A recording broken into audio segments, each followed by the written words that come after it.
고고도 미사일 방어 체계 사드, 미국은 한반도에 배치를 했으면 하는 입장인 것 같고 아직 명시적으로 말은 하지 않았습니다. 중국은 안 된다는 입장입니다. 이런 가운데 한중 외교 차관급급 협의가 오늘 서울에서 열렸고 이 자리에서 중국이 사드 배치에 대해서 우려를 표시한 것으로 전해졌습니다. 외교부 취재하고 있는 김희준 기자 연결됐습니다. 김 기자 나오십시오. 네, 외교부입니다. 네, 오늘 사드 문제가 언급이 됐군요. 네, 그렇습니다. 이경수 외교부 차관보와 류젠차오 중국 외교부 부장조리가 만나 양국 간 현안을 논의했습니다. 양측은 북핵 문제를 포함한 한반도 정세와 한중 관계, 국제 문제에 대해 포괄적으로 의견을 나눴습니다. 지난해 7월부터 한반도 업무를 담당해온 류 부장조리가 업무 협의차 방한한 것은 처음입니다. 당초 오늘 협의에서는 고고도 미사일 방어체계 사드의 한반도 배치가 공식 의제는 아니었지만 중국 측이 우려를 표했습니다. 류 부장조리는 차관복급 협의 뒤 기자들과 만나 사드 문제에 대해 솔직하고 자유롭게 대화를 나눴다면서 중국 측의 관심과 우려를 중요시해달라고 말했습니다.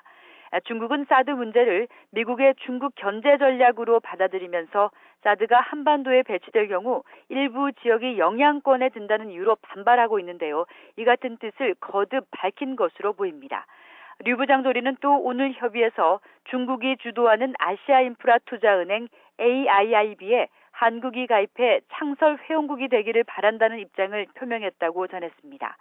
이에 대해 우리 측은 AIB에 가입에 따른 경제적 실익 요소를 종합적으로 고려해 결정 내릴 것이라고 답했다고 전했습니다.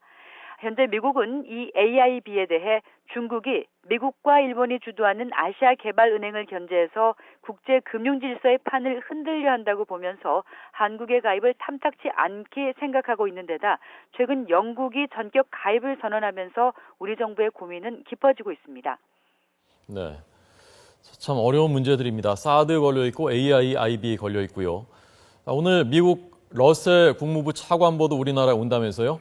네, 그렇습니다. 데니엘 러셀 미 국무부 동아태 차관보가 약 한 2시간 뒤쯤인 오늘 오후에 방한합니다. 미국과 중국의 차관보가 이례적으로 비슷한 시기에 한국을 찾는 겁니다. 러셀 차관보의 공식적인 방한 목적은 지난 5일 김기종 씨로부터 흉기 습격을 당한 마크 리퍼트 주한 미 대사를 위문 방문하고 한미동맹은 굳건하다는 메시지를 전달하기 위해서입니다.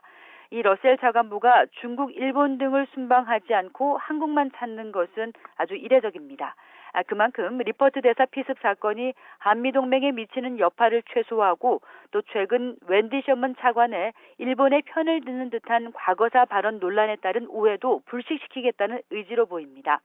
러셀 차관보는 역시 내일 이경수 차관보를 만나 한미동맹 현안과 한반도 정세를 협의할 예정인데요. 이런 과정에서 이 사드의 한반도 배치와 AIB의 한국 가입에 대한 미국의 입장을 전달하고 물밑 조율을 벌일 것으로 보여 결과가 주목됩니다. 지금까지 외교부에서 YTN 김희준입니다.